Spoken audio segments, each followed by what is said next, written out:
Let me guess. Valentine's Day is coming up, and everywhere you look there are red hearts, overpriced roses, and couples performing romance like it's an Olympic sport. Instagram suddenly becomes a highlight reel of candlelit dinners and surprise getaways. Even brands that normally sell car tires are talking about love. And maybe you feel something. Pressure. Annoyance. Sadness. Or that quiet voice in your head whispering, "Why does this day feel bigger than my actual relationship?" We're told Valentine's Day is about love. But psychologically, it's often about expectation. And expectations are heavy. Here's the strange thing. The more we hype a single day to represent love, the more fragile it becomes. When you make one day carry the emotional weight of an entire relationship, it's like asking one candle to light up a stadium. It flickers. It struggles. And sometimes it goes out. Let's talk about why making a big deal out of Valentine's Day can actually backfire, not because romance is bad, not because love is overrated, but because your brain doesn't handle artificial pressure the way you think it does. Think about the last time you were really excited about something. Maybe a birthday party you planned for weeks. A vacation you couldn't stop thinking about. You build it up in your mind. You imagine how it will feel. You picture the perfect moments. And when the day finally comes, even if it's good, it rarely matches the fantasy. That gap between expectation and reality? That's where disappointment lives. Psychologists call this affective forecasting. Your brain is surprisingly bad at predicting how intensely you'll feel something in the future. We overestimate the highs. We overestimate the lows. So when Valentine's Day is marketed as the most romantic day of the year, your mind constructs a movie-level experience. Soft lighting. Perfect words. Emotional music in the background. But real life doesn't come with background music.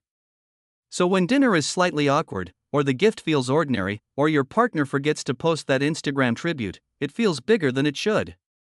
Not because it is bigger, but because the expectation was inflated. And here's where it gets deeper. When love becomes performance, connection decreases.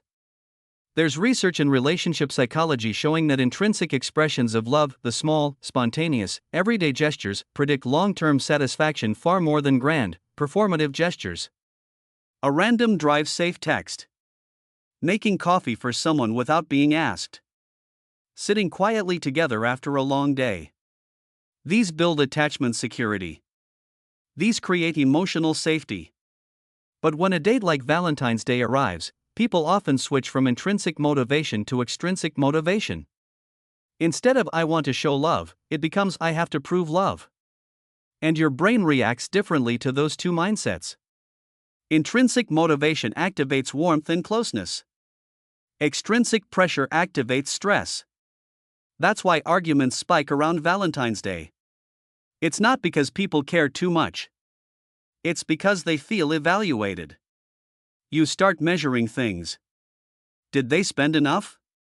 Plan enough? Post enough? Care enough? And suddenly, love becomes a test.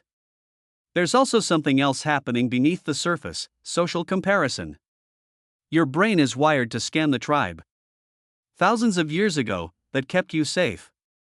Today, it keeps you scrolling. You see other couples. Bigger bouquets. Surprise trips. Public declarations. Your brain doesn't calmly say, "That's nice for them." It says, "How do I rank?" Even if you're deeply in love, comparison plants a seed. And comparison is the thief of contentment. Not because your relationship lacks something, but because your mind is temporarily outsourcing validation. For single people, it's another layer. Valentine's Day can amplify loneliness, even if you were perfectly fine on February 13th. Why? Because scarcity becomes visible. When the world highlights what you don't currently have, your brain magnifies it. It's the same psychological mechanism that makes you suddenly crave a product after seeing an ad. Attention creates perceived importance. But here's the twist. The meaning of Valentine's Day is culturally constructed. In some countries, it's barely emphasized. In others, it's hyper-commercialized. The emotional weight you feel isn't coming from the calendar. It's coming from shared belief. And shared beliefs are powerful. Money is paper, but we all agree it has value.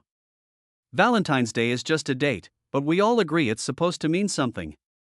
When a belief becomes collective, it feels real. But you are allowed to opt out of collective pressure.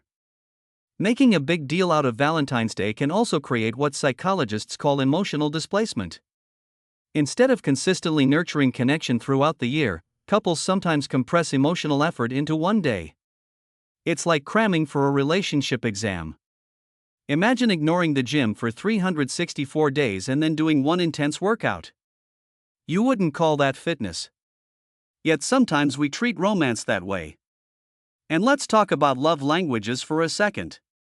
If your primary way of feeling loved is quality time, but your partner buys you an expensive gift because that's what you do on Valentine's Day, the gesture might miss emotionally. Not because it's wrong, but because it's misaligned. The pressure of the holiday can override authentic understanding. When something becomes scripted, spontaneity disappears. There's also something quietly rebellious about not making a big deal out of it.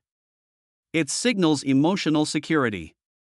When you don't need a public holiday to validate your relationship, it shows trust. It shows stability. It says, we don't need an audience. And that's powerful. Now, don't misunderstand this. This isn't about becoming cynical. It's not about refusing romance or rejecting sweetness. It's about shifting the meaning. Instead of asking, how big should this day be, maybe the better question is, how consistent is our love when nobody's watching? Think about the couples you admire most. The ones who seem genuinely content. Often, they're not the loudest online. Their love feels calm. Ordinary. Almost boring from the outside. But psychologically, that's a sign of secure attachment. Stability doesn't need spectacle. There's an old philosophical idea that real intimacy is built in the mundane. Washing dishes together. Grocery shopping. Sitting in silence. These moments don't trend. But they wire your nervous systems together. They create what researchers call emotional attunement, the ability to read and respond to each other's internal states. No candlelit dinner can replace that.